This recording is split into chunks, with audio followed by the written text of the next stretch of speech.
যেখানে আল্লাহর কথা হয় ওই জায়গায় গিয়ে যারা বসে, আল্লাহ নবী বললেন তাদের উপরে আল্লাহ খুশি হয়ে যায়। জোরে বলুন সুবহানাল্লাহ।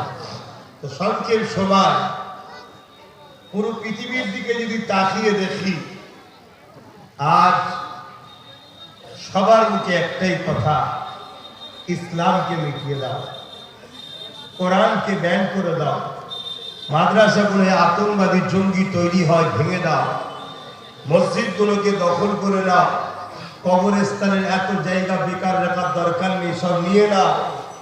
এক এক পাগল এক এক রকম ভাবে ইসলামের পিছনে দিন রাত ধরে ঘোর করতে ইচ্ছে। এই পরিস্থিতিতে আমাদেরও তো কিছু করণীয় আছে, আছে না? না, সেই জায়গায় ইসলামের বিরুদ্ধে এটা নতুন নয়, যুগে যুগে এরকম ইসলামের বিরোধী হয়েছে, যুগে যুগে হয়েছে। কখনো ফিরাউন করেছে, কখনো নমরুদ করেছে, কখনো সাদ্দাত করেছে, কখনো আবু জেহেল উতবা সাইবা করেছে, কখনো চিঙ্গিস খান করেছে, কখনো বুশ করেছে, কখনো হতভাগা আকবর করেছে, আমার দেশের দিনে ইলাহি বার করেছিল। এভাবে যুগে যুগে ইসলামের বিরুদ্ধে একদল লোক সর্বসময় লেগে আছে। তারা কারা? যারা মানবতার বিরুদ্ধে, ইনসাফের বিরুদ্ধে, ইনসানিয়াতের বিরুদ্ধে, মনুষ্যত্বের বিরুদ্ধে, গরিবের অধিকারের বিরুদ্ধে, নারীদের অধিকারের বিরুদ্ধে, এতিমের অধিকারের বিরুদ্ধে, জুলুম করাকে যারা পছন্দ করে, খুন করা পছন্দ করে, নেশা পছন্দ করে, চরিত্রহীন যারা, মানবরূপী পশু এক কথাই বলতে পারি, তারাই যুগে যুগে ইসলামের বিরোধী করেছিল, আজও করছে, কিয়ামত পর্যন্ত করবে। কেন? ইসলাম এমন একটা জ্যোতি, আলো, লাইটের নাম। এই জ্যোতি আলো যখনই জ্বলে, চোরের চুরি করা অসুবিধা হয়, দুর্নীতিবাজের দুর্নীতি করতে অসুবিধা হয়, খুনির খুন করতে অসুবিধা হয়, জুলুম করতে অসুবিধা হয়। কেন? ইসলাম এগুলোকে মিটিয়ে দিবার নাম। জোরে বলুন সুবহানাল্লাহ। ইসলাম সন্ত্রাসবাদকে মিটাবার নাম, ইসলাম আতঙ্কবাদকে মিটাবার নাম, ইসলাম জঙ্গিবাদকে নির্মূল করার নাম, ইসলাম জুলুমকে খতম করার নাম। তাই এই আতঙ্কবাদ, জঙ্গিবাদ, সন্ত্রাসবাদ, জুলুমবাদ, জালিম শ্রেণীর মাইন্ডের যারা আছে, তারা সর্বসময় চায় ইসলামের আলোটাকে বন্ধ রাখো, ইসলামের আলোকে নিভিয়ে দাও। এই যুগে যুগে চেষ্টা করেছে, কিন্তু আল্লাহ শুকর, যুগে যুগে যারাই চেষ্টা করেছে, আল্লাহ হয় তাদেরকে হিদায়াত দিয়েছে, আর নাই তাদের ঘরের ছেলেকে ইসলামের পক্ষে দাঁড় করিয়েছে, আর না হয় তাদেরকে পুরো নির্মূল করে দিয়েছে। জোরে বলুন সুবহানাল্লাহ। ইতিহাসের পাতা দেখেছি আমরা, আবু জেহেল ছিল ইসলামের একটা বড় দুশমন। আমরা সবাই নাম শুনেছি, ইসলামের বড় দুশমন। কেন? আবু জেহেল পছন্দ করত আমি বাদশাহ, লোক আমার প্রজা হবে, আমি যা বলবো লোক তাই মানবে, আমি খুন করলো অন্যায় নাই, আমার চেলা চামটারা লোকের নারীদের উপরে জুলুম করলো, কোনো কেস কামারি নাই, কোন রকম আমার বিরুদ্ধে কথা হবে না। মুস্তাফা জানে রহমত সাল্লাল্লাহু আলাইহি সাল্লাম দুনিয়ায় আসলেন, আগমন করলেন, করে মানুষকে ইনসাফের কথা বললেন, ইনসানিয়াতের কথা বললেন, গরিবের হকের কথা বললেন, একত্ববাদ, এক আল্লাহর কথা বললেন, তোমাদেরকে আল্লাহ কেন সৃষ্টি করেছে এগুলো সব শিক্ষা দিতে লাগলেন। আবু জেহেল দেখলো, আরে মোহাম্মদ কি যদি রুকা না যায়, তাহলে তো আমার পাশ থেকে লোক চলে যাবে, আমার অন্যায়ের সাম্রাজ্য মিটে যাবে, আমার জুলুম খতম হয়ে যাবে, আমি যে মানুষের প্রভু সেজে আছি এটা বন্ধ হয়ে যাবে। আবু জেহেল আমার নবীর বিরোধী শুরু করলো, এমনও বিরোধী করেছে, আল্লাহ নবী যখন সেজদায় পড়তেন, নবী পাকের পিঠে পচা দুম্বা উটের ভুঁড়ি চাপিয়ে দিত। শোনেন ভাইরা বাপেরা, আমরা তো সহজে ইসলাম পেয়েছি, এই তো ইসলামের গুরুত্ব আমাদের কাছে খুব কম। নাই কখন থেকে ইমাম সাহেবও বললো, আমিও বললাম, হ্যাঁ কিছু মানুষ সরেছে, অস্বীকার করছি না, কিন্তু এখনো গেটের মুখটা জাম হয়ে আছে। দেখুন আপনারা জাম আছে না, কেন সহজে ইসলাম পেয়েছে, এদের গুরুত্ব না ধর্ম নিয়ে। আর যেভাবে আমার নবী ও সাহাবারা কষ্ট করেছে, হযরতে বেলাল হুজুরের জীবনী আপনারা জানেন। আমার নবীর আরেকটা সাহাবীর নাম বলছি, হযরতে খাব্বাব রাদিয়াল্লাহু তাআলা। ইসলামের প্রথম সময়ে কলমা পড়েছে, একদম প্রথম সময়ে। কি জুলুমটা হয়েছে তার উপরে, কি অত্যাচার হয়েছে। হযরত আমিরুল মুমিনিন যখন খলিফা হলেন, আর্ধেক পৃথিবীর শাহিনশাহ হলেন, তখন হযরত আমিরুল মুমিনিন উমর ফারুক রাদিয়াল্লাহু তাআলা আনহু হযরত খাব্বাব রাদিয়াল্লাহু তাআলা আনহুকে জিজ্ঞেস করছে, ভাই খাব্বাব, শুনেছি আপনি ইসলামের প্রথম সময়ে কলমা পড়েছেন, আপনার উপরে নাকি অনেক জুলুম হয়েছে, একটু যদি বলতেন। হযরত খাব্বাব রাদিয়াল্লাহু তাআলা নিজের কোমরের অংশটা দেখাচ্ছে। আল্লাহ আমাদেরকে সৌন্দর্য করেছে, কোমরে দেখুন প্রতিটা মানুষের গোস্ত আছে, কোমরের নিচে গোস্ত আছে না, এটা মানুষের সৌন্দর্য। এটা প্লেন থাকলে মানাবে? আল্লাহ সৌন্দর্য দিয়েছে, কিন্তু হযরত খাব্বাব হুজুরের কোমর পুরো প্লেন ছিল। হযরত ওমর ফারুক বলে, ভাই খাব্বাব, এই রকম কোমর আমি তো কখনো কারো দেখিনি, আপনার কোমরের গোস্ত নাই কেন? হযরত খাব্বাব বলেছিলেন, ভাই ওমর, আমারও কোমরের গোস্ত আল্লাহ দিয়েছিলেন, কিন্তু ইসলাম কবুল করার জন্য দুনিয়ার জালিমগুলো আমাকে নানাভাবে টর্চার করেছিল। তার মধ্যে একটা টর্চার হলো এটা, আমাকে আগুন তৈরি করে ওই আগুনের উপরে বসিয়ে রাখতো। শুনছো? আমাদের কি কেউ বসিয়েছে?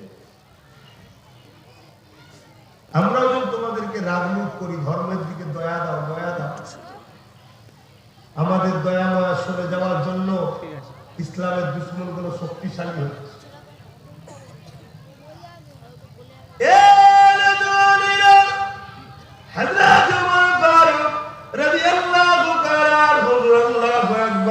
চিৎকার দিয়ে উঠলেন, হযরত খাব্বাব হুজুর দেখাতে লাগলেন, ভাই ওমর, আমার কোমরের গোস্ত খানা ওই আগুনের উপরে যখন বসিয়ে রাখতো, ওই আগুনে যখন আমার কোমরের গোস্ত পুড়তে থাকতো, কোমরের গোস্ত থেকে পানি বেরোতে বেরোতে বেরোতে আগুন খানা বন্ধ হয়ে যেত, আবার আগুনকে ধরানো হতো, আবার ওই আগুনে বসিয়ে রাখা হতো, আবার আগুন বন্ধ হয়ে যেত, আবার আগুন ধরানো হতো, আবার আগুনে বসিয়ে রাখানো হতো। এ ভাই ওমর, এইভাবে আমাকে আগুনের উপরে বসিয়ে বসিয়ে বসিয়ে আমার আগুনে কোমরের গোস্ত গুলো পুড়ে খেয়ে ফেলেছে। ওমর রে, এত কষ্ট দিয়েছে, তথাপি আল্লাহ শুকরিয়া, জালিমরা হেরে গেছে, আমার হৃদয় থেকে আল্লাহ ও নবীর প্রেমকে তারা বার করতে পারে। আরো জোরে বলুন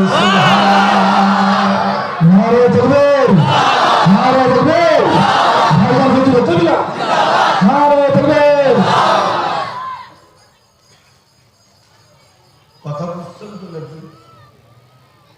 আজকে আমাদের কি অবস্থা দেখুন, আমাদেরকে ধর্মের কাজে পাওয়াই যায় না, অথচ ধর্মের দুশ্মনদের কাজে মুসলমানরা লাভ মেরে যাচ্ছে। খেয়াল করো আমি কি বুঝাচ্ছি, আল্লাহ আমাদেরকে মেরে ফেলবে, আল্লাহ আমাদেরকে মিটিয়ে দেবে, রাখবে না, নতুন একটা প্রজন্ম তৈরি করবে আল্লাহ। যাদের হাতে মারবে তাদের ঘরের ছেলেদের দিয়ে আল্লাহ আমাদেরকে, তাদের ঘরের ছেলেদের ঘরে আল্লাহ ইমানের কলেমা পড়িয়ে দিন ইসলামের মধ্যে ঢুকে দেবে। আল্লাহর প্রয়োজন আছে নাকি আমাদের ঘরে? কথা বলে, কিন্তু আমরা আল্লাহর দ্বীনের জন্য কোনো কাজ করছি না। যেমন আবু জেহেল আমার নবী পাকের বিরোধী করেছিল, আল্লাহ পাক আবু জেহেল জুবাইরের ঘরের ছেলেকে ইমানের কলেমা পড়িয়েছিল।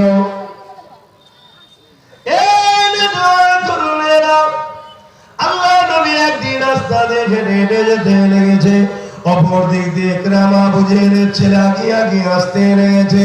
আল্লাহ নবীকে দেখা পরে ইকরামা রাসূলুল্লাহকে জড়িয়ে ধরেছে।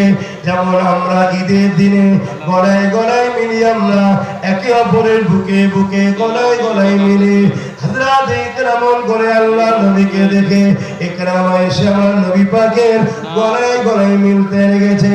অথচ আবু জেহেল আইন করে দিয়েছিল মুহাম্মদ মুস্তাফা সাল্লাল্লাহু আলাইহি ওয়াসাল্লামের কাছে যে যাবে তাকে মৃত্যুদণ্ড দেওয়া হবে। যুগে যুগে ইসলামের বিরোধী হয়েছে। ইকরামা আবার রাসূলের কাছে গেছে, এই খবরটা আবু জেহেলের কাছে চলে গেছে যে সরদার জাহাপানা, আপনি আইন করেছেন যে মুহাম্মদ রাসূলের কাছে কেউ গেলে তাকে মৃত্যুদণ্ড দেওয়া হবে। আপনার ছেলে ইকরামা মুহাম্মদ রাসূলের কাছে শুধু গেছে তা নয়, তাকে বুকে বুকে জড়িয়েও ধরেছে। কি আইন হবে এবার বলুন? খারাপ লেবেন না, সত্য কথা বলছি, গায়ে লাগলেও হজম করে তওবা করুন। গরম দেখিয়ে লাভ নেই, চলে গেলে সব ঠান্ডা হয়ে যাবে। সেদিনের বদমাইশ আর আজকের বদমাইশের মধ্যে সেদিনের বদমাইশদের একটু হলো ইনসাফ ছিল। কেমন? ইকরামা যখন রাসূলুল্লাহর সঙ্গে মিলেছে, আবু জেহেল শুনেছে। আবু জেহেল তখন বলছে আইন সবার জন্য সমান, আমার ছেলে তো কি হয়েছে, যাও সে জঙ্গলে গিয়ে বেঁধে দাও, বাঘে ছিঁড়ে ছিঁড়ে খাবে। আর আজকে আমরা কি দেখছি? যত আইন মুসলমানদের বিরুদ্ধে, অন্যরা রেল ভাঙলে, রেলে কাছে ঢিলা মারলে তাদেরকে বলা হবে পুণ্যার্থী। আর মুসলমানের মাথায় টুপি, মুখে দাড়ি বা লুঙ্গি পরে, দাড়ি নাই, মাথায় টুপি লুঙ্গি পরে অমুসলিম মুসলমান সেজে যখন ইট মারে তখন মুসলিম সমাজ হয়ে যায় আতঙ্কবাদী। মানে আজকের জালিমগুলোর এইটুকু হিদায়ত জ্ঞান নেই, এদের মধ্যে ইনসাফই নেই। এরা সেদিনের আবু জেহেলের থেকেও খারাপ হয়ে গেছে। সেদিনের আবু জেহেলের তবু আইন একটা ছিল, আজকের আবু জেহেলের আইন আলাদা। আমার দলের লোক যদি রেপ করে ও জায়েজ, বিরোধী দলের লোক যদি মানুষকে সাহায্য করে ওকে জেল দাও। এসব সমাজে হচ্ছে না, হয় অহরহ। এটা দুনিয়া ধ্বংসের দিকে না বাঁচার দিকে? ধ্বংসের দিকে। আল্লাহ নবী নূর নবী দয়ার নবীকে মহব্বত করে জড়ানোর জন্য আবু জেহেল ইকরামাকে মৃত্যুর ঘোষণা দিয়ে দিল।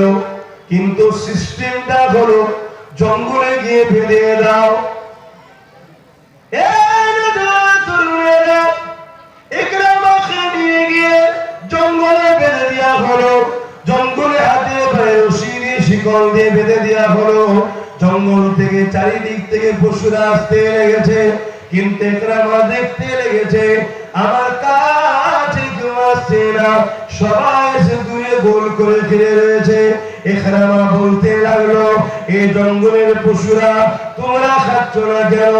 আমার মতো দুঃখ কার রয়েছে? আমার বাপ আমাকে তোমাদের খাদ্যর জন্য দিয়েছে, তোমরা আমাকে খেয়ে নাও।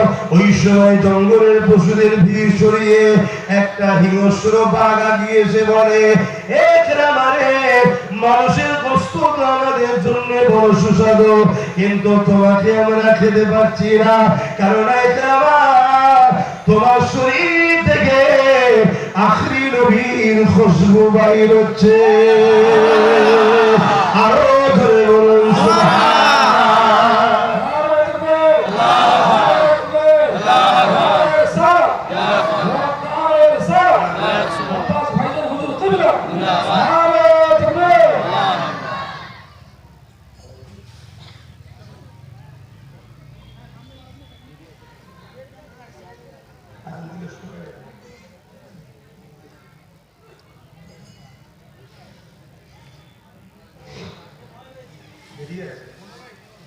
আচ্ছা বেরিয়ে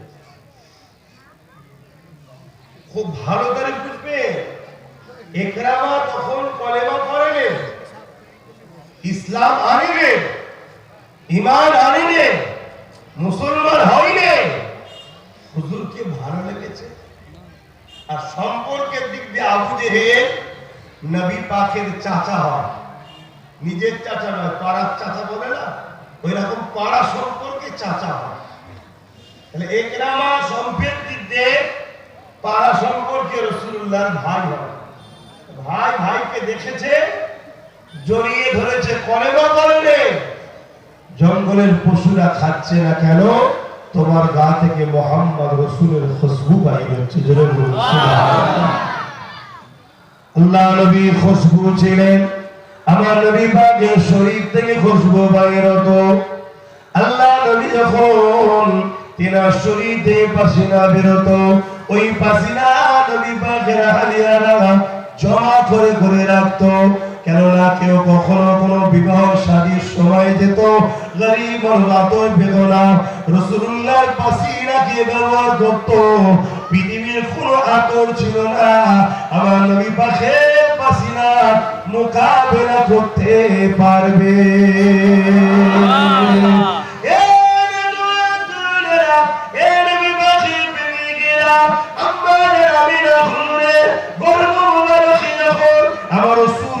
ছিল আম্মা জানাবেনা ঘুরলি আলোচনা হতে লাগলো, পাড়ার মহিলারা সব কানা খোঁজা করতে লেগেছে। আরে আমেরা শরীর দেখে এত খুশবু বাইর হয়, এই খুশবু আমেরা কোথা থেকে পায়, এই খুশবু কোথা থেকে নিয়ে সে মাখে, এইরকম কথা হতে লেগেছে। আমার রাসূলুল্লাহ পাক সাল্লাল্লাহু আলাইহি ওয়াসাল্লাম দাদার কানেও কথাটা উঠেছে। নবী পাকের দাদা যান নিজের পরিবারের সঙ্গে আলোচনা করে, শোনো আমাদের আব্দুল্লাহ বেদ বৌমা, আব্দুল্লাহর পরিবার সে কোথা থেকে খুশবু আতর মাখে, তামাম এলাকায় সব কথা ছড়িয়ে গেছে। আমি মক্কা সরদার, আমার তো না কাটা যাবে, কেননা এই কথাটা চারিদিকে ছড়াতে লেগেছে। ওই সময়তে রাসূলের পাকে দাদা যান এবং রাসূল পাকে দাদি যান দুজনে গিয়ে আম্মার আমিনা হুজুরকে জিজ্ঞাসা করে, ও মা আমিনা, মারে বলো তুমি এই আতর কোথা থেকে পাও, এই খুশবু কোথা থেকে আনো মাখো। আম্মা আমিনা নিজের মুখে থুতুখানা জমিনে ফেললো, ফেলার পরে সঙ্গে সঙ্গে এলাকা খানা খুশবু আর খুশবু হয়ে যায়।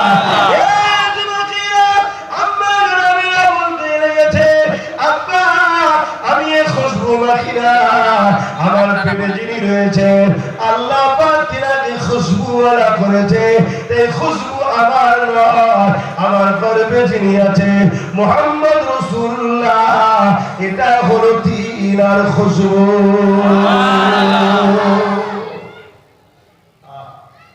সেই নবী পাক সাল্লাল্লাহু আলাইহি ওয়াসাল্লামকে ইকরামা ধরেছে, জড়ি হুজুরের খুশবুর গায়ে লেগে গেছে। স্বাভাবিক আমরা যদি কেউ জামায় আতর মাখি বা হাতে আতর মাখি, মুসাফা করলে হাত খুশবু হয়। আমার নবী পাক সাল্লাল্লাহু আলাইহি ওয়াসাল্লামের সঙ্গে কুলোকুলি করেছে। ইকরামা এই জঙ্গলের বাঘ খাচ্ছে না। আমাদের দিলে যদি রাসূলুল্লাহ থাকে, আমাদেরকে দুনিয়া আখিরাতের কোনো বিপদে কেউ কিছু করতে পারবে না।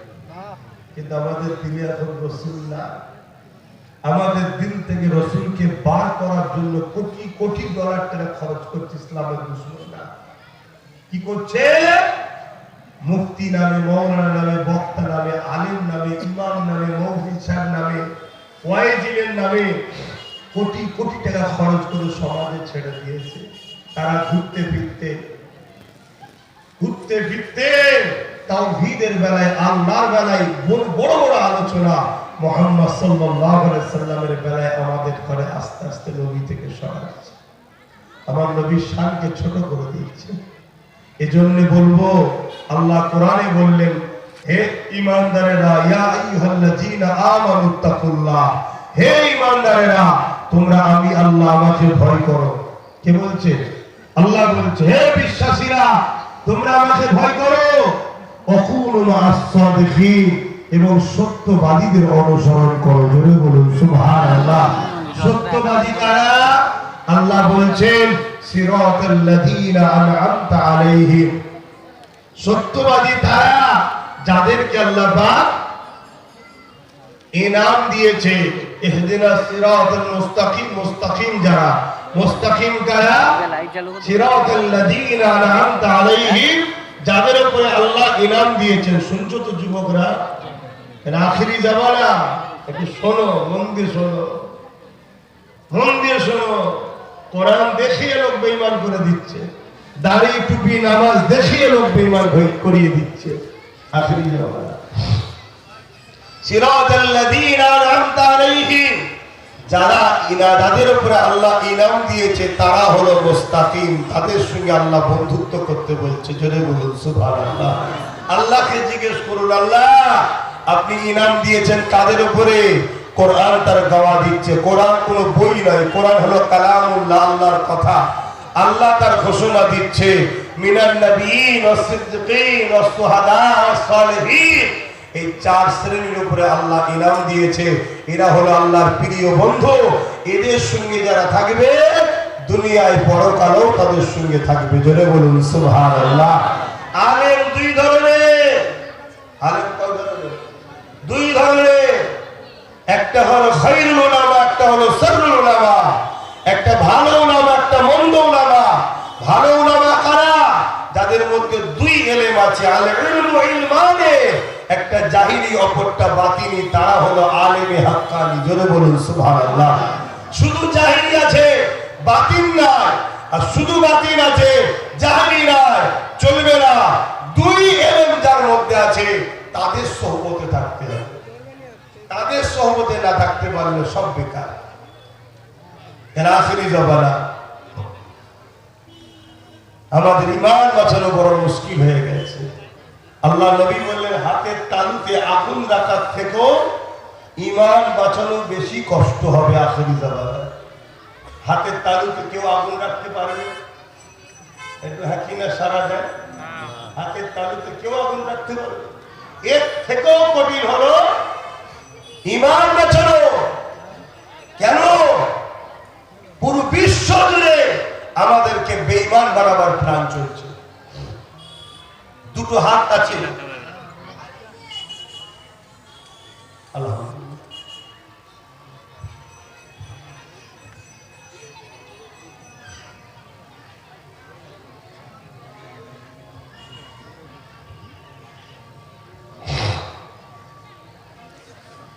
আল্লাহু আকবার, আল্লাহু আকবার।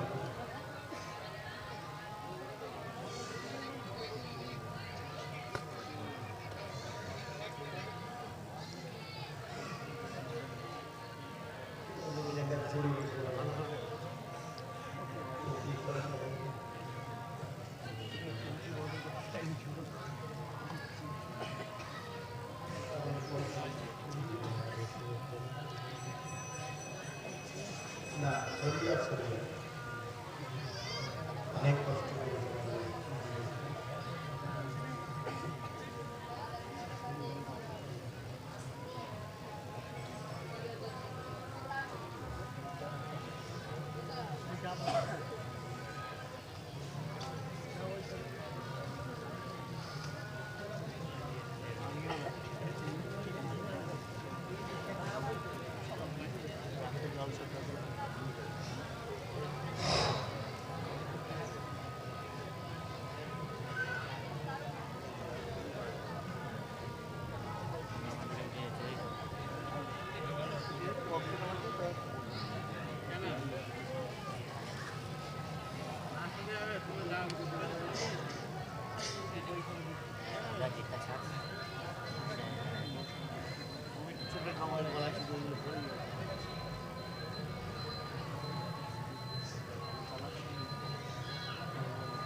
والفزيلة الرسول مقام محمود درود شريف اللهم صل على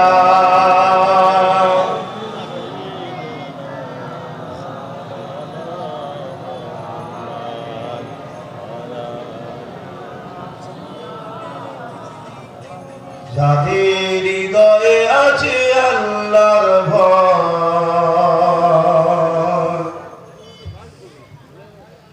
তারা কখনো বিভোরে যায় না। আল্লাহর প্রেম ছাড়াই দুনিয়া কারো কাছে কোনো কিছু চাই না। বলুন না সুবহানাল্লাহ। দুনিয়া তো কিছু দিনের, আজ আছে কাল নাই। আল্লাহকে খুশি করে, আল্লাহকে রাজি করে, এটাই হলো আমাদের কামিয়াবি। সৃষ্টিকর্তা তিনি আমাদের দুটো চোখ দিয়েছে, 13-26,000 কোটি লেন্স আছে। 1 টাকা করে যদি লেন্সের দাম হয়, দাম তো 1 টাকা নয়, লেন্সের দাম কত আমাদের ডুপ্লিকেট বাজারে পাওয়া যায়। যত কমই হোক ভালো লেন্সের দাম অনেক, 1,500-3 হাজার টাকা করে দাম আছে। আমি 1 টাকা ধরছি, গড় হিসাবটা রাউন্ড করতে পারি। দুটো চোখের দামই 26,000 কোটি টাকা আল্লাহ ফ্রিতে দিয়েছে। হায় হায়, আমরা আজকে কি করছি? যাদের হৃদয়ে আছে আল্লাহর ভয় তারা কখনো বিভোরে যায় না। আল্লাহর প্রেম ছাড়াই দুনিয়া কারো কাছে কোনো কিছু চাই না। রাতের আধারে যারা সিজদাতে রয়, দু চোখের আঁসুতে নদী জানব। রাতের আধারে যারা সিজদাতে রয়, দু চোখের আঁসুতে নদী জানব। ছলনার গাছানি যত আসো, ছলনার গাছানি যত আসো, পিছনে ফিরো তাকায় না। যাদের হৃদয়ে আছে আল্লাহর ভয় তারা কখনো বিভোরে যায় না। দিন কায়েমের পথে যারা বিচর তারা হলো আল্লাহর প্রিয়জন। প্রকৃত আল্লাহর প্রিয়জন কারা? যারা দিন কায়েমের জন্য সর্বসময় ব্যস্ত থাকে, তারাই হলো প্রকৃত আল্লাহর প্রিয়জন। দিন বলতে কি বলে? কথা বলবেন না। দিন বলতে কি? ইসলাম। দিন বলতে ইসলাম। ইসলাম কায়েমের জন্য যারা ব্যস্ত সব সময়। ইসলাম কায়েম বলতে সমাজে এতিমের উপরে জুলুম যেন না হয় এমন সমাজ তৈরি করা, সমাজে কোনো নেশাজাতীয় দ্রব্য থাকবে না এমন সমাজ করা, সমাজে এতিমরা আশ্রয় পাবে, বিধবারা আশ্রয় পাবে, নারীরা অধিকার পাবে, গরিবরা হাসবে, কৃষক লেবারদের কাজের গায়ের ঘাম শুকোবার আগে তারা পারিশ্রম পেয়ে যাবে। এরকম সমাজ গড়ার নাম হলো ইসলামের সমাজ। জোরে বলুন সুবহানাল্লাহ। আমরা অনেকে মনে করি দিন মানে শুধু নামাজ, রোজা, দাড়ি, টুপি। আরে নামাজ, রোজা, দাড়ি, টুপি এটা ব্যক্তি জীবনের দিন। আমি নামাজ পড়লে আমার উপকার, সমাজের উপকার নয়। আমি রোজা রাখলে আমার উপকার, সমাজের উপকার নয়। আমি হজ করলে আমার উপকার, সমাজের উপকার নয়। আমি মাথায় টুপি, মুখে দাঁড়িয়ে রাখলে আমার উপকার, সমাজের উপকার নয়। কিন্তু সমাজকে যদি দুর্নীতি মুক্ত করা যায়, ঘুষ মুক্ত করা যায়, জুলুম মুক্ত করা যায়, অত্যাচার মুক্ত করা যায়, চোর মুক্ত করা যায়, তাহলে জানবে এই সমাজে আল্লাহর প্রত্যেকটা সৃষ্টিরই উপকার। জোরে বলুন সুবহানাল্লাহ। ইসলাম দুটোই, এটা ব্যক্তি জীবনের, ওটা সমাজ জীবনের ইসলাম। আমার নবী পাক সাল্লাল্লাহু আলাইহি ওয়াসাল্লাম প্রথম ব্যক্তি জীবনের ইসলাম দেয়নি, প্রথম সমাজ জীবনের ইসলাম দিয়েছে। আল্লাহ নবী কবে মেরাজে গিয়েছিলেন জানেন?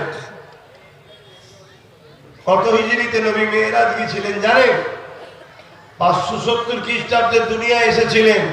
40 বছর বয়সে নবুয়তের কাজ শুরু করেছিলেন। আর মেরাজে গিয়েছিলেন কবে? 621-এ 11 বছর পর নবুয়ত ঘোষণার 11 বছর পর নবী মেরাজে গেছে, সেখান থেকে নবী নামাজ রোজা এনেছে।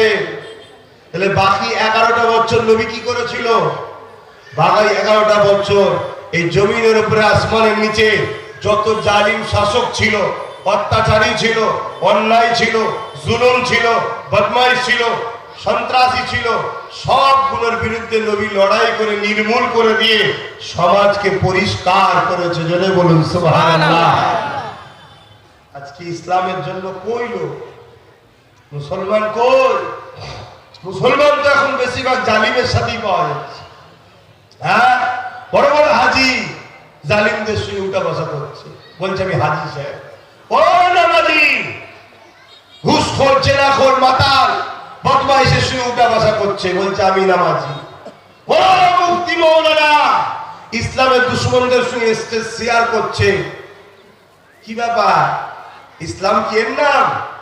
আল্লাহ কোরআনে বলছে কুনতুম খায়রা উম্মাতিন উখরিজাত লিন-নাসি তা'মুরুনা বিল মা'রুফ ওয়া তানহাউনা আনিল মুনকার। ইসলাম তো অন্যায়কে মিটাবার নাম, ন্যায়কে প্রতিষ্ঠিত করার নাম। জোরে বলুন সুবহানাল্লাহ। অন্যায় কোনটা, ন্যায় কোনটা? মা আতাকুমুর রাসূল ফাখুযুহু ওয়া মা নাহাকুম আনহু ফান্তাহু। আল্লাহ কোরআনে বলছে নবী যা দিচ্ছে ওটা হলো ন্যায়, নবী যেটা ছাড়তে বলেছে ওটা অন্যায়। আজকে কোন দিকে আমরা?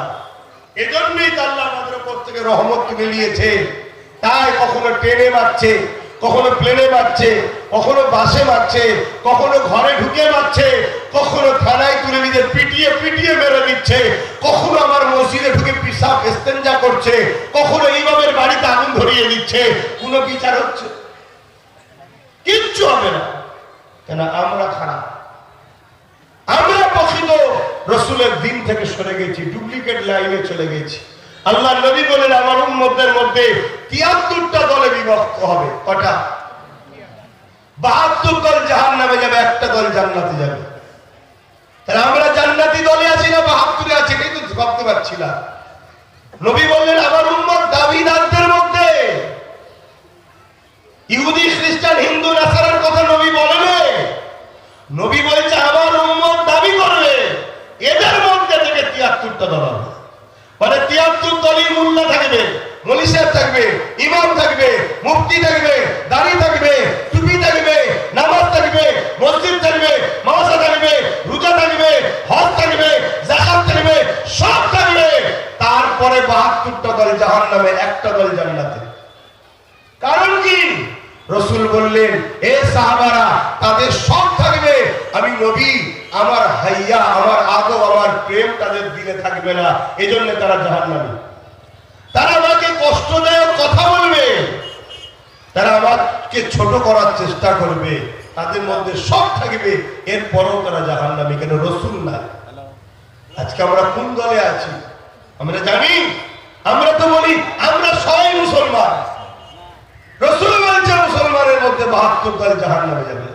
তাহলে আপনি কারটা নেবেন? সেটা আমাদেরকে ভাবতে হবে না। যদি না ভাবি তাহলে আগামী দিনটা কিন্তু আরো ভয়ানক আসবে।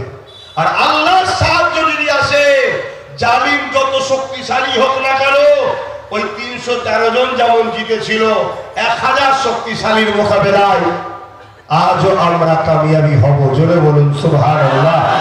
কিন্তু আপনাকে তো সঠিক দলটা ঠিক করতে হবে, বুঝতে পারছেন?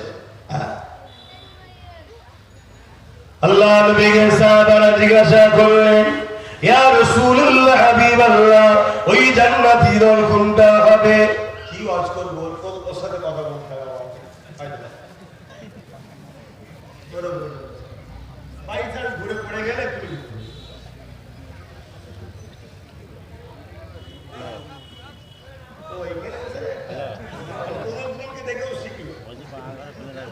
বড়রা ভুল করে সেগুলো দেখে চলে যাচ্ছে।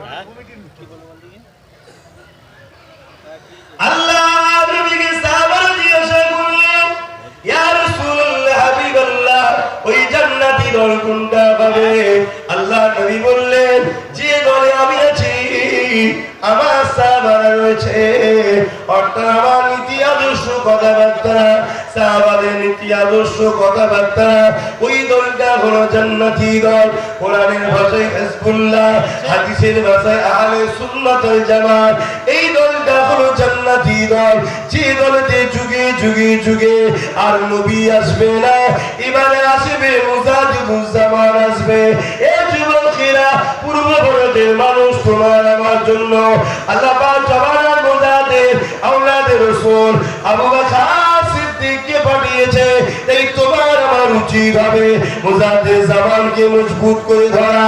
যে দলে 4 পিরানে পীর আছে, যে দলে 4 ইমাম আছে, যে দলে সুলতানে হিন্দ গরিবের খাজা মুঈনুদ্দিন আজমি রহমাতুল্লাহ আলাইহি রয়েছে, ওই দল আহলে সুন্নাত ওয়াল জামাত। তাই বুঝে দিয়ে যাই, মনে রাখবে, জেনে রাখবে, দাড়ি সত্তরে থাকবে, নামাজ সত্তরে থাকবে, টুপি সত্তরে থাকবে, কোরআন তেলাওয়াত সত্তরে থাকবে, ওয়াজ সত্তরে থাকবে, কিন্তু 72টা দল ইসলামের দুশমনদের হয়ে কাজ করবে।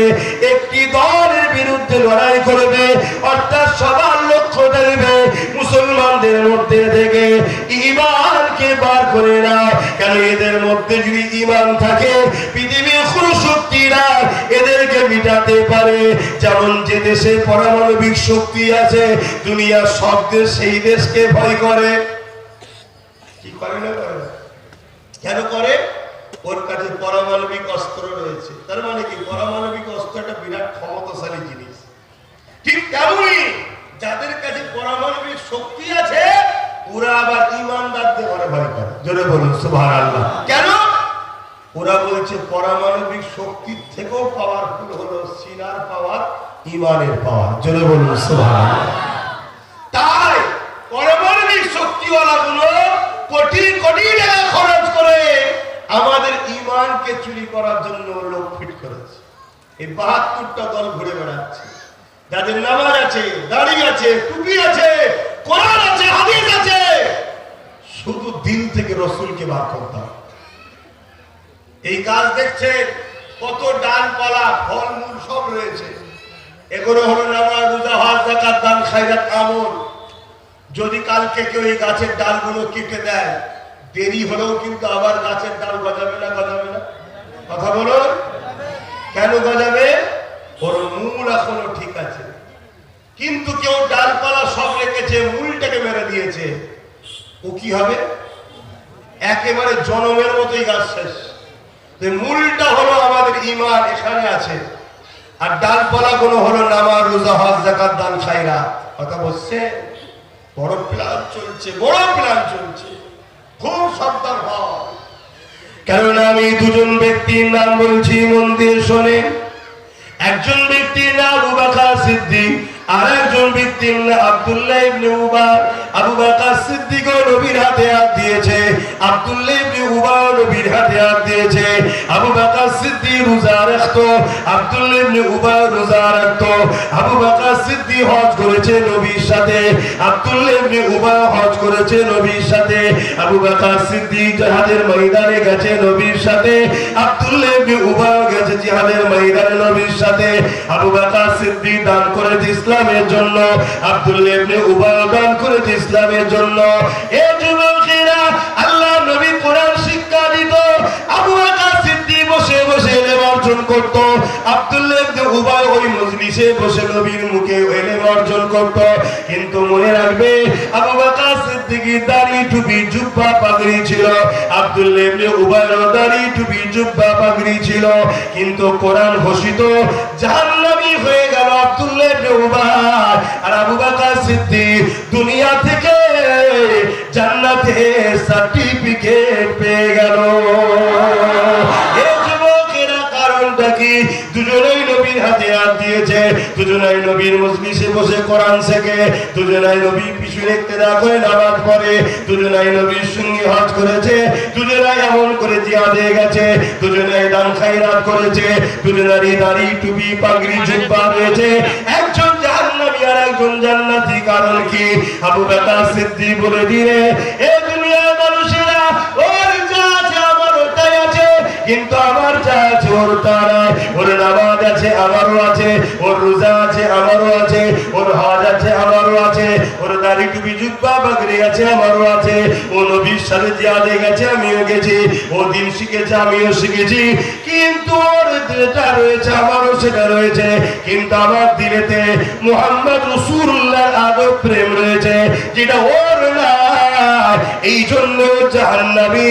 আর প্রেম থাকা ঈমান রয়েছে, এই জন্য আমি জান্নাতি।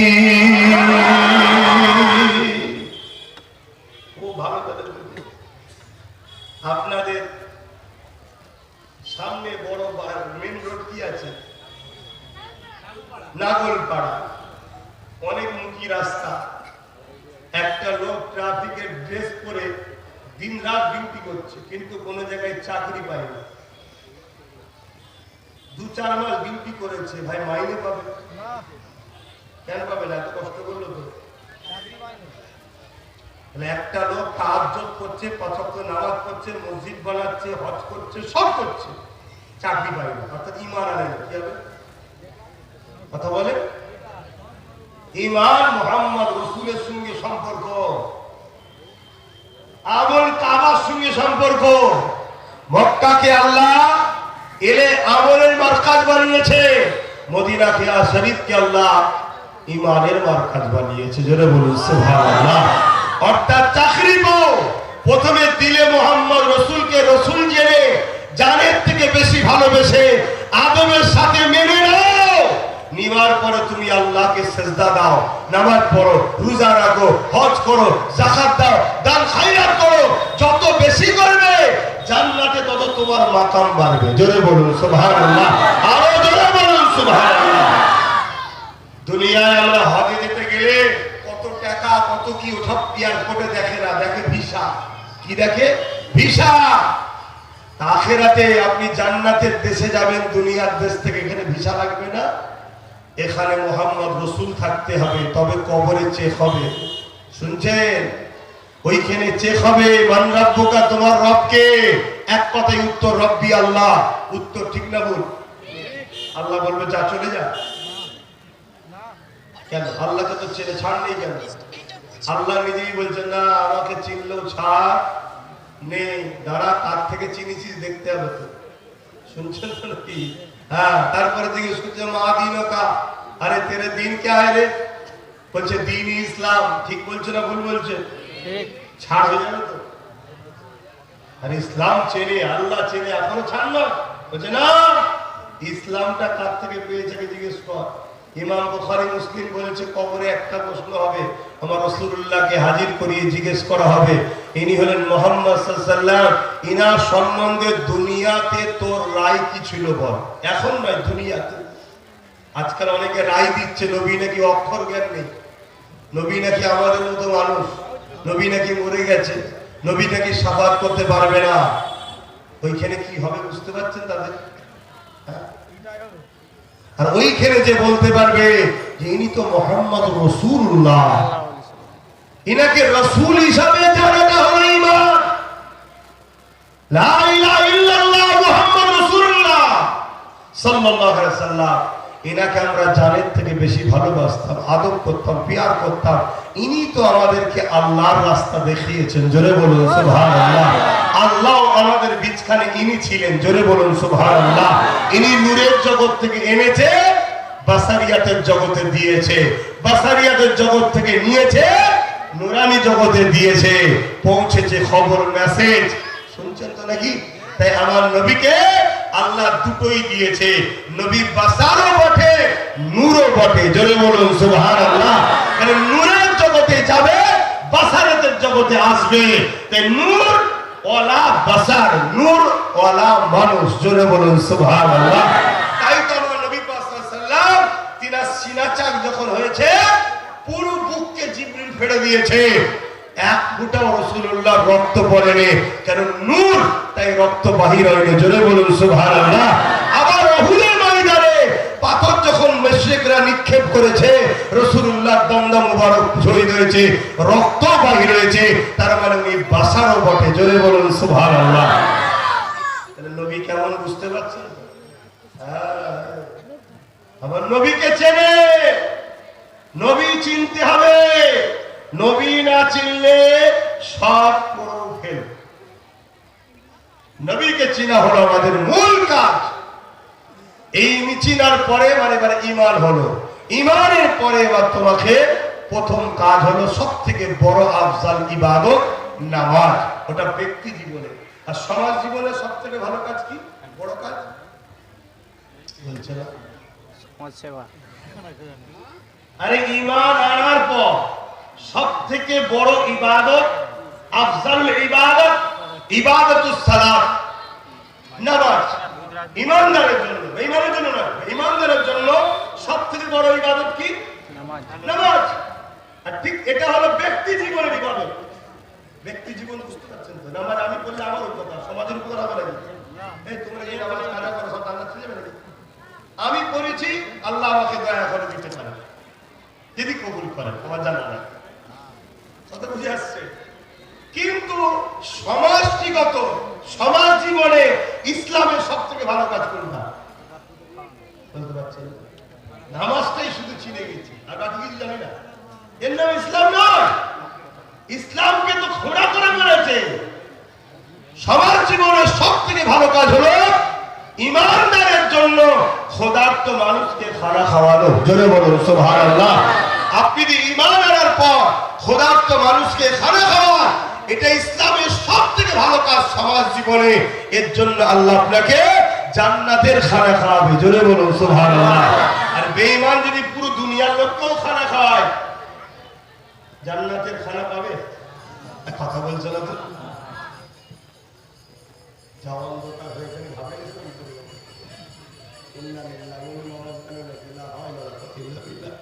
অন্ধকার হয়ে এসছে না, আমি মনে করো যা আল্লাহ মাফ করে। আল্লাহ আমাদেরকে 5 ওয়াক্ত ঈমান হারে নামাজ পড়ার তৌফিক দেন। বলুন আমিন। আরো জোরে বলুন আল্লাহুম্মা আমিন। আন্নায় আব্দুল্লাহ ইবনে উবাইয়ের মতো হবে। নামাজ আছে, দাড়ি আছে, টুপি আছে, হজ আছে, নবীর হাতে হাতও দিয়েছে। কপাল ফাটা দিলে নবী রাখেন। শুনছেন? জাহান্নামে, কোরআন ঘোষিত জাহান্নাম। আর সিদ্দিক আকবর নামাজ আছে, রোজা আছে, হজ আছে, দাড়ি আছে, সব রয়েছে। আব্দুল্লাহ ইবনে উবাই যা ছিল, কিন্তু দিলে হুজুর ছিলেন। কতটা ছিলেন? একদিন আমার নবী পাকের দরবারে সাহাবা হুজুররা দাঁড়িয়ে দাঁড়িয়ে এক একজন এক একটা কথা বলতে লেগেছে। কেউ বলতে লেগেছে, ইয়া রাসূলুল্লাহ, হাবিবাল্লাহ, আমাকে সর্বসময় নামাজে দাঁড়িয়ে থাকতে ভালো লাগে। আর কেউ বলতে লেগেছে, ইয়া রাসূলুল্লাহ, হাবিবাল্লাহ, আমাকে আল্লাহর কাবা তওয়াফ করতে ভালো লাগে। কেউ বলতে লেগেছে বছরে 5টা দিন ছাড়া 365 দিন 360 দিন রোজা রাখতে ভালো লাগে। এইভাবে এক একজন এক একটা বলতে লেগেছে। হযরত সিদ্দিক আকবর দাঁড়িয়ে গেলেন, ইয়া রাসূলুল্লাহ, হাবিবাল্লাহ, ইজাজত যদি দেন আমি আবু বকরও কিছু বলবো। এ আবু বকর বলেন কি বলতে চান? আল্লাহ নবী সাহাবী বলতে লাগলেন, ইয়া রাসূলুল্লাহ, হাবিবাল্লাহ, আমি আবু বকরকে কয়েকটা কাজ ভালো লাগে।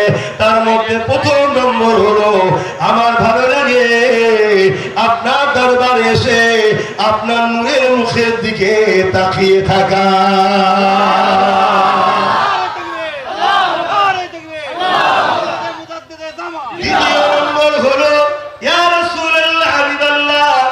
সর্বসময় আপনার কদমের কাছে থাকবো। 3 নম্বর হলো, ইয়া রাসূলুল্লাহ, হাবিবাল্লাহ, আমি মেহনত করে কষ্ট করে ইনকাম করব। ওই ইনকামের অর্থ বিনা ইজাজতে আমার কাছে না জিজ্ঞেস করে আপনার কদমে আমি দিয়ে দেব। আপনি যেমন করে খুশি আল্লাহর রাস্তায় খরচ করবে। কে আছে, কে আছে ইসলামের জন্য এরকম মহব্বত করে? বলুন, কেউ আছে? সেই সময়ে 400 কোটি টাকা সিদ্দিক আকবর আমার নবীর কদমে দিয়েছে আল্লাহর রাহে খরচ করার জন্য। জোরে বলুন সুবহানাল্লাহ। সেই সময়ের কথা বলছি, যেটা আজকের দিনে কি হবে বুঝতে পারছেন? আজ থেকে বেশি নয়, 20-30 বছর পিছিয়ে যান। 20-30 বছর পিছিয়ে না, আমার মুরব্বী বাপেরা জানে 1000-1500 টাকায় বিঘে জমি পায়। কি গো বাবু, 20-30 বছর পিছিয়ে যান না, 1000, 1500, 2000, 3000 এক বিঘে জমি পাওয়া যাবে।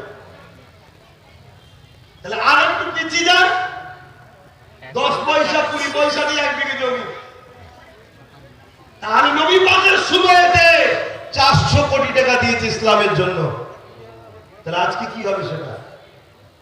তারা কত মহব্বত করেছে, আবার নামাজও করেছে, আবার রোজাও রেখেছে, আবার হজও করেছে, আবার যাকাতও দিয়েছে, কিন্তু আমরা রাসূলের মহব্বত থেকে দূরে সরে যাচ্ছি। আল্লাহ আমাকে ও আমাদেরকে হিদায়াত দান করে, বলুন আল্লাহুম্মা আমিন। আজ আমাদের দিল থেকে যদি মহব্বত বেরিয়ে যায়, আদবে রাসূল বেরিয়ে যায়, তার মানে আমরা কি রকম হলাম? হাত দুটো আছে, পা দুটো আছে, চোখ দুটো আছে, কান দুটো আছে, কিডনিও রয়েছে, শুনছেন, জানটা নেই। এ মানুষের প্রাণ আছে? এ লড়াই করতে পারবে? এর দ্বারা কোনো ফায়দা হবে? কথা বলুন। ঠিক তেমনই নামাজ আছে, রোজা আছে, হজ আছে, দাড়ি টুপি আছে, জানটা নেই, অর্থাৎ মোহাম্মদ রাসূল নেই, ওটা সব বেকার। আর হাত দুটো, পা দুটো সব আছে, জানও আছে, মনে রাখবেন এটা শক্তিশালী। কথা মাথায় ঢুকছে? অতএব আমার রাসূল হলো আমাদের জান, আমাদের ঈমান, আমাদের সবকিছুর আগে। আল্লাহ বলছে আমার হাবিবকে ভালোবাসো। কোরআনে আল্লাহ ঘোষণা দিচ্ছে, বরকাতুল্লাহ কুল মামা আনা, আপ ফরমাইয়ে, आका को फरमाने के लिए खुदा ने हुक्म दिया, आप फरमाइए इन कुंतुम तुहिब्बुन अल्लाह, যারা বলে আল্লাহকে ভালোবাসি। আমরা সবাই বলি না? এই সমাজে অনেক লোক আছে যাদের সম্পর্কে আল্লাহ কোরআনে বলেছে, হাবিব মুনাফিক কারা? মুনাফিক কারা?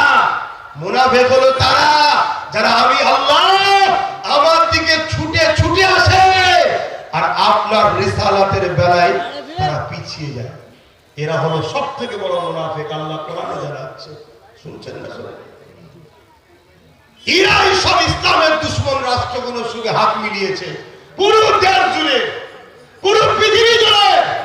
আজকে যে ভারতবর্ষে মুসলমানদের উপর এত জুলুম করা হচ্ছে, সেই ভারতবর্ষে দেখুন অনেক মুসলিম রাষ্ট্রপ্রধান এসে গলায় গলায় বলছে, দেখছেন না? এর মানে কি? এরা মুসলমান সেজেছে শুধুমাত্র যাতে করে মুসলমানদের জায়গাটা তো কাউকে বসতে হবে, আমাদের 2 নম্বর তৈরি করা গুলো যেন বসে। অরিজিনাল বসে গেলে লড়াইটা হাড্ডাহাড্ডি হবে। যেমন আমার বাংলার কথা বলছি, কোনদিন কোন মুসলমান এমএলএ, এমপি, মন্ত্রী মুখে শুনেছেন যে ইফতারের দাম বাড়ছে, কমাতে হবে? রোজার মাসে ফলের দাম বাড়ানো যাবে না? ও মুসলিম বলবে কি না বলবে আলাদা কথা। অমুসলিম সে তার ধর্মের জন্য কাজ করছে, করছে না করে না? কেউ ওখানে রাম মন্দির করছে, কেউ এখানে জগদ্ধাত্রী না কি বলে মন্দির তৈরি করছে, যে দাম গুছিয়ে নিচ্ছে। তা আমার কওমের জন্য বলবে কে যে সামনে রোজার মাস আসছে, ফলের দাম যেন না বাড়ে? অনেক গরিব মুসলমান আছে, রোজাটা রাখে, একটু ভালো মন্দ খেলে শরীরটা ঠিক থাকবে। কোনদিন কোন মুসলিম এমএলএ, এমপি, মন্ত্রীর মুখ থেকে শুনেছেন? জোরে বলুন। এই বছরে কিন্তু একজন বলেছে, একজনই বাবার বেটা বলেছে, ও বাইরে চিল্লালে হবে না, বাইরে তো আমরা চিল্লাতে পারি। এ চিল্লাতে পারে না? তোদেরকে পাঠানো হয়েছে ভেতরে কি করতে? তো ওখানে চিল্লাবি যে সামনে রোজার মাস, জিনিসপত্রের দাম যেন না বাড়ে, মুসলিম গরিবদের অসুবিধা হবে না। তা করবে না, উপরন্ত ইফতার পার্টি দিয়ে আমার ইসলামকে অপমান করবে। হাঁটু বেরিয়ে আছে বেঈমান, এসে বসে আছে ইফতারে, কার পেট বেরিয়ে আছে, মাথায় টুপি। দেখেছেন না? দেখেন? আপনারা হয়তো হাসছেন, কিন্তু আপনাদের বুক ফেটে চোখ দিয়ে পানি বেরোনো দরকার ছিল। যাহারে আমার নবীর কষ্টের ইসলামটাকে এই মানবরূপী পশুগুলো কিভাবে নষ্ট করছে, আপনাদের কাঁদা দরকার ছিল। মনে রাখবেন, আল্লাহ মিটিয়ে দেবে আমাদের ঘরে, আল্লাহ আমাদেরকে মিটাবে। আল্লাহ আর আমাদেরকে মিটাবে বলেই তো আল্লাহ কেন্দ্রকে বারবার বসাচ্ছে। কোরআনে এরকম ঘোষণা আছে না? না আছে। আল্লাহ কোরআনে বলেছে, তোরা যখন আমাকে আর আমার হাবিবকে ভুলে যাবি, আমি আল্লাহ জালিম শাসক বসাবো তোদের উপরে, বসিয়ে তোদেরকে মিটাবো। আমরা ভুলে গেছি আল্লাহ। বলুন, আজকে আমরা দুনিয়ার স্বার্থে, দুনিয়ার লোককে খুশি করার জন্য কত টাকা খরচ করি, কিন্তু আমাদের মসজিদের ইমামগুলোর অবস্থা বলুন কি? কোন ইমামের মাইনে 15,000 20,000 আছে? কোন জায়গায় আছে? বলুন, এ যা ধ্বংস হবে তো কারা ধ্বংস হবে? অথচ 100টা বাড়ি, 200টা বাড়ি, 200 বাড়ি যদি মাসে 100 করে টাকা ইমামকে নজরানা হিসাবেও দেয়, তাও 20,000 টাকা। মাস গেলে 2400 টাকা যাবে একটা বাড়ি থেকে বছরে। বছরে 2400 টাকা। ওর বাড়িতে ওষুধ কিনতে হয় বছরে মানে 24,000। খোদার যত হবে না তো কি হবে? ও যদি ইমামকে দিয়ে রাখতো, আল্লাহর বাড়ি থেকে বিমারকে দূর রাখতো। আর আমাদের ইমামকে তাহলে পেটের চালার জন্য কোনো জায়গায় গিয়ে দাঁড়াতে হতো না। ইমাম আর বুক ঠুকে কথা বলতো, এই তোর কাছে আমি যাবো না, আমি আল্লাহর ঘরের গোলাম, আল্লাহর ঘরে থাকবো, কারো কাছে যাবো না। আমার কাছে টাকা পাবো সব বুঝি না, আমি বুঝি আল্লাহর ঘর, নবী মুহাম্মদ সাল্লাল্লাহু আলাইহি ওয়াসাল্লামের দিন বুঝি। ইমাম তাহলে বুক ঠুকে কথা বলতো। আমরাই খারাপ করে দিচ্ছি সমাজকে। তো যাক, বলছি খারাপ নিচ্ছেন কি জানি না, মুসিবত আসার আগে সুধরে যান, তওবা করুন, জিন্দেগির স্টাইলকে পাল্টান। আমাদের মুসলমান ছাড়া পৃথিবীতে যত ধর্ম আছে সবার একটাই লক্ষ্য, আমাদের ধর্মগুরুরা যেন ভিআইপি হালে থাকে। আর মুসলমানের শুধু একটাই লক্ষ্য, আমাদের ধর্মগুরু যেন ভিখারি হয়। কেন এত ভালো গাড়ি চাপবে, কেন এত ভালো খাবে, কেন এত ভালো জামা কাপড় পরবে? আর সবাই দেখে নার্সিং চাই, দেখ হাইদা মোল্লা যাচ্ছে, দেখ হাইদা মুলি সাহেব যাচ্ছে, ওই ইমাম সাহেব দেখ পিছনে জামা কুটি কুটি গেছে, দেখ দেখ টিটকিরি মারছে। একটু বুঝুন, দুনিয়া এখন চাঁদে যাচ্ছে বলছে, আর আপনি ইমামের মাইনে একটু বেশি হলে বলছেন এত দিতে হবে কেন, আল্লাহর কাজ করছে, একটু ফ্রিতে না করলে হয়? ও আপনি কোনোদিন আল্লাহর জন্য ফ্রিতে কিছু করেছেন? আপনি পরে ঘাড়ে চাপাচ্ছেন। এগুলো মেনটেন করবেন, এগুলোতে কি হয় আমাদের পরিবেশ ঠিক থাকে। আর যখন আপনি করবেন না কি হবে শুনুন, ইমামকে কন্ট্যাক্ট করা হবে, ইমামকে কন্ট্যাক্ট করে বাইরে থেকে অর্থ দেওয়া হবে, আর এর বিনিময়ে ইমামের থেকে কাজ নেওয়া হবে। কি কাজ নেওয়া হবে? ইমামকে বলা হবে আপনি শুধু নামাজের আলোচনা করবেন, শুধু রোজার আলোচনা করবেন, শুধু হজের আলোচনা করবেন, আপনাকে কারো বিরুদ্ধে বলতে হবে না, অন্য কিছু আলোচনা করবেন না।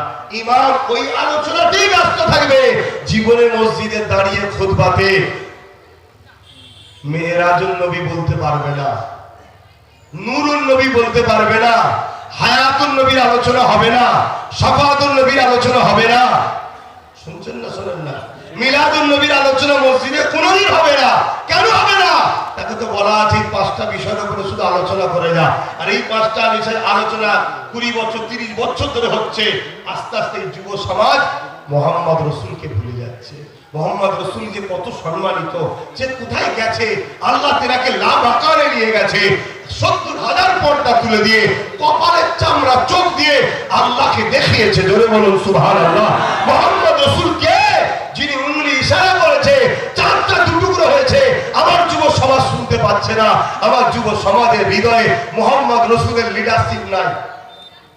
আর যখন আমার নবীর কথা শুনবে আমার যুব সমাজগুলো, যার ইশারায় 4 টুকরো হয় তিনি হলো আমার লিডার, দ্বিতীয় কেউ লিডার নয়। যার ইশারায় সূর্য ওঠে তাকে লিডার মানবো, অন্য কাউকে মানবো না। যার ইশারায় মরা মানুষ জিন্দা হয়, হযরত জাবের আনসারী 2 ছেলে, জানেন না হাদিস পাক? 2 ছেলে অস্ত শুনেছে, শুয়ে আছে রাসূলুল্লাহ, খানা খেতে গিয়ে হাত নাপিয়ে দিয়ে বলল ছেলেকে নিয়ে আসো একসাথে খাবো। অনেক বড় কথা, লাস্টে অনেক বড় কথা, রাসূল পাক গেলেন, 2 বাচ্চা ইন্তেকাল হয়েছে। এক ভাই আরেক ভাইকে জবাই করে জ্বালানিকে ধরতে গেছে, ছাদ থেকে পড়ে গেছে, কাপড় চাপা দিয়ে আছে। আল্লাহর নবী বলে ওঠো, মেহমান এসেছে, তোমরা শুয়ে আছো। 2 ভাই কাপড় ছাড়তে ছাড়তে বললো, জোরে বলুন সুবহানাল্লাহ, জোরে বলুন সুবহানাল্লাহ।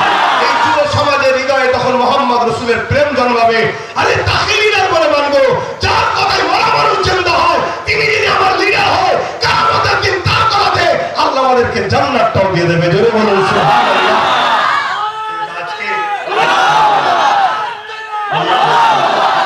কিন্তু আজ সময় কম ভাই, আজ কিন্তু আমরা আমাদের সমাজকে আমরা নিজেরাই শেষ করে দিচ্ছি। তাই বলবো, মোবাইলে রিচার্জ করতে মাসে 300 টাকা চলে যাচ্ছে, 350 টাকা চলে যাচ্ছে। প্রত্যেকটা মহল্লায় যত কমই হোক 100টা বাড়ি একটা মসজিদ কেন্দ্র করে আছে না? 100টা বাড়ি যদি 100 করে টাকা দেয়, তাহলে ইমামের মাসে মাইনে 10,000 হয়ে যায়। কথা ভুল বলছি? এগুলোকে গুরুত্ব দেন, এগুলোকে গুরুত্ব দেন। আর ইমাম আমাদেরকে বলবো, আমি একটা ইউনিট তৈরি করছি উলামা ও আলেমদের নিয়ে। এখন প্রকাশ করবো না কারা কারা আমার সাথে আছে, যেদিন 50-60 হাজার আলেম উলামা হয়ে যাবে সেদিন একসাথে প্রকাশ হবে। আর একসাথে যখন 50-60 হাজার উলামা দাঁড়াবে কারো কিছু করতে পারবে দুজনে গেলে নাই জুলুম করবে, জেদ করবে। একসাথে 50,000 হয়ে গেলে 60,000 হয়ে গেলে কিছু করতে পারবে? তাই উলামাদের বলবো আসুন নাম লিখা ফর্ম ফিল আপ করুন, একত্রিত হন। আর যদি না হতে মন যায় যেখানে আছেন থাকেন, আমার দেখার দরকার নেই। বিপদে পড়লে একাই সামলাবেন, আপনার জন্য কে চিল্লাবে আমারও দেখা, আমি চিল্লাতে পারবো না। এই তো বাড়াই করে ইমামের ঘর পুড়িয়ে দিল, কোনো কেস হয়েছে? এই কিছু হচ্ছে কেন? কে চিল্লাবে? কেউ চিল্লাবেন না, সব খেয়ে দাঁড়ানি শুরু করে বসে আছে, সব খেয়ে বসে আছে। আর যদি মনে হয় যে না, তাহলে আমি আপনার ভাইয়ের মতো, আসুন আমরা একসাথে হই। আসুন, আগামী দিন কিন্তু আরো ভয়ানক আসছে। অলরেডি আমার ভারতবর্ষে উত্তরাখণ্ড বলে একটা রাজ্য আছে, ওই রাজ্যে ইসলামিক আইন ব্যান হয়ে গেছে। শুনে রেখে দেন, শোনেন, অলরেডি ব্যান। ওখানে ইউনিফর্ম সিভিল কোড লাগু হয়ে গেছে, এক দেশ এক আইন। অথচ দলিতদের ঘরে বলছে তোমরা তোমাদের যা খুশি করবে যাও। যদি এক দেশ এক আইন হয় তাহলে দলিতদের বাদ দিবি কেন? না, ওখানে দলিতদের সংখ্যা বেশি, এক্ষুনি জিহাদ বড় লড়াই শুরু হয়ে যাবে, বিদ্রোহ ঘোষণা করে দেবে, ওদেরকে বাদ দিয়ে দিল। মুসলমানদের ঘরে বলেছে তোমরা ইসলামের ল অনুযায়ী চলতে পারবে না, এবার লাও হয় কাফের হও আর না হয় জান দাও। কিন্তু আমি এখন থেকে আপনাদের বলবো, কাল ওখানে হওয়ার কথা ছিল, ওরা জানতো না, আজকে হয়েছে, অন্যান্য রাজ্যে আবার হবে, কাল তোমার পালা আসছে। শুনছো না শুনুনি? প্রথম ছোট ছোট এলাকাগুলো শেষ করছে, তুমি একটু বেশি পার্সেন্ট আছো তো তোমার গলাটা লাস্টে টিপবে, তখন দেখবে সব জায়গায় ফাঁকা। এখনো সময় আছে, সংগঠিত হও, একতা হও, ইউনিয়ন কি বলে ইউনিয়ন তৈরি করো, কারো বিরুদ্ধে নয়। দেশ আমাদেরকে যে রাইট দিয়েছে নিজের ধর্মীয় স্বাধীনতায় বাঁচার জন্য, আর নাই কি ভাবছেন? কি ভাবছেন? এই সমাজে মুরগি পোষে কেন? কুটুম আসলে হালাল করে খাওয়াবে তাই। ইমাম সাহেব হুজুর, মৌলানা সাহেব হুজুর, হাফেজ সাহেব হুজুর, কালকে কুটুম আসবে, আপনাদেরকে হালাল করা হবে, মসজিদের মধ্যে পুড়িয়ে দেওয়া হবে ইমামদের। হ্যাঁ বলে যাচ্ছি, গত 3-4 বছর আগে যা বলেছিলাম আজ ঘটছে। আজকে বলছে আগামী 2-3 বছরের মধ্যেই দেখে নেবেন, মিলিয়ে নেবেন। আল্লাহ তোমাদেরকে 2-3 বছর বেঁচিয়ে রাখো, আর আমাকেও বেঁচিয়ে রাখো। এক জায়গায় হলে বলবো বলেছিলাম, মিলছে তো? এখনো সময় আছে। হাতির চিবোবার দাঁত আলাদা, দেখাবার দাঁত আলাদা। কখনো পিসাবের কাপড়কে মদ দিয়ে পাক করা যায় না। যার মধ্যে ইসলাম নেই, ঈমান নেই, সে যদি সেকুলার সেজে আমাদের দরদিও হয়, মনে রাখবে সে আমাদের নয়, সে মূলত আমাদেরকে দাবিয়ে অন্য দিক দিয়ে অন্যজনকে দিয়ে কাজ করিয়ে দিচ্ছে। গুছিয়ে নে। অলরেডি আমার বাংলাতে বলা হচ্ছে বাড়ি বাড়ি অস্ত্র রাখো, বলছে না? বলেন কথা বলেন, ভয় লাগছে? বাড়ি বাড়ি অস্ত্র রাখো বলছে না? বলে যে বলছে তাকে পাহারা দিচ্ছে রাজ্য সরকারের পুলিশ। আয়ের থেকে আর কি বুঝতে বাকি আছে আপনাদের? যে যা বলবি যা, তুই একটা অংশকে রেডি করে নে, আর তোর যদি কিছু না হয় আমি এখন ক্ষমতায় আছি, পাহারা দিতে পেলে যাবে। কেউ বলছে মাদ্রাসায় জঙ্গি তৈরি হয়, বলছে না? বলে পাশে পূর্ব মেদিনীপুর একজন ভুল বকছে, একজন হদ্দ বকছে, দেখছেন না? কিছুদিন আগে ও তো নাকি ওকে নাকি সেকুলার ভূত ধরেছিল কিছুদিন আগে, এখন কমনার ভূত ধরেছিল ঘাড়ে। কথা বুঝে আসছে না? পেরেক পড়া দিতে হবে, সব ঠিক হয়ে যাবে।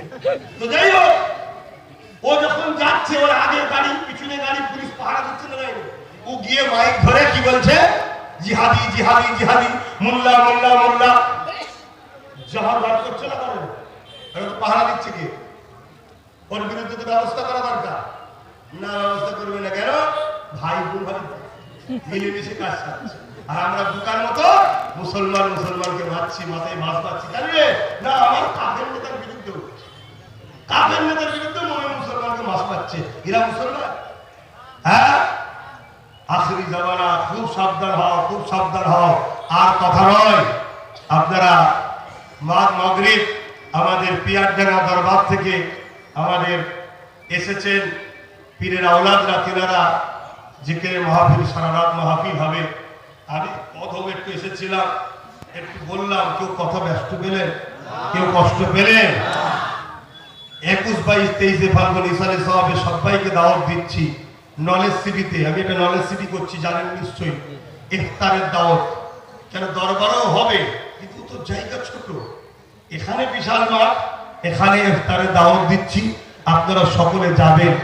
এবং ইফতারের পর মাগরিবের নামাজ বাদি, সাদা ভাত আর সবজি, কথা বুঝে আসছে? আপনারা খাওয়া দাওয়া করে নলেজ সিটিতেও তারাবি হবে, করতে চান করবেন, নাই দরবারে এসে তারাবিতে জয়েন্ট হবে ইনশাআল্লাহ। বলুন। আর একটা শেষ কথা, নলেজ সিটি করছি, আপনারা সকলে যাবেন, দেখবেন। এবছর আমার স্কুল চালু করেছি 4, 5, 6, 7, অনেক বড় টার্গেট। 10 থেকে 15 বছর পরে ইনশাআল্লাহ যেন সব কমপ্লিট হয়, আল্লাহ কবুল করে, বলুন আল্লাহুম্মা আমিন। একদিনে সব জিনিস হয় না। এই বাচ্চাটা পড়াশোনা করছে, কার বাচ্চা? জি ছিলেন, আচ্ছা। এর বাপ একে যদি হাফেজ করে, মৌলানা করে, একদিনে হয়ে যাবে? ওই যে আমার ইমাম সাহেব, মৌলানা সাহেব ভাইরা রয়েছে, একদিনে হয়ে গেছে নাকি? 20, 22, 25 বছর সময় লেগেছে। তার নলেজ সিটি একটা বাচ্চা ধরো আল্লাহ দিল, একদিনে হয়ে যাবে? সময় লাগবে। আপনারা পাশে থাকবেন এটুকু আশা রাখছি। তবে ডাইরেক্ট কোনো শাখা টাকার হাত ধরে না, হুজুর পাঠিয়েছে দাও না, ডাইরেক্ট প্রতি শুক্রবার ঘরে থাকি, নলেজ সিটিতে যাবেন, তখন গিয়ে হোক। আমি একটা ছোট্ট জিনিস করছি, একটু আলোচনা করছি, যদি মন হয় সাথ দেবেন, না হয় সমালোচনা করবেন না। কি? আমি নলেজ সিটির একটা বাৎসরিক দাতা তৈরি করছি। কি? বছরে 500 টাকা একটা বই তৈরি করছি। 2025 500, 2026 500, 2027 500, বছরে একবার 500 টাকার বইটা নিয়ে যাবেন, আমার হাতে দেবেন, আমি সই করে স্ট্যাম্প মেরে দেবো। কথা বুঝে আসছে? 10 বছর যদি দেন 5000 টাকা যাবে। এভাবে যদি আমরা সবাই দিই, একটা শহর তৈরি হবে না? হবে না? জ্ঞানের শহর তৈরি হবে। মাদ্রাসা মসজিদ অনেক আছে ভাই, আমি মাদ্রাসা করছি না ওখানে, ভুল বুঝবেন না। মাদ্রাসা ফুরফুরা শরীফে অনেক আছে, আমি মাদ্রাসা করছি না। আমি নিজে 51টা মাদ্রাসা চালাই, ওখানে মাদ্রাসা করছি না। ওখান থেকে আমি টার্গেট করেছি আমাদের ছেলেরা পড়ে যেন উকিল হয়, জজ হয়, ডিএম হয়, বিডিও হয়, যাতে জেনারেল লাইনে শিক্ষিত দিচ্ছি। সব দপ্তরে যাতে আমাদের লোক ঢোকে।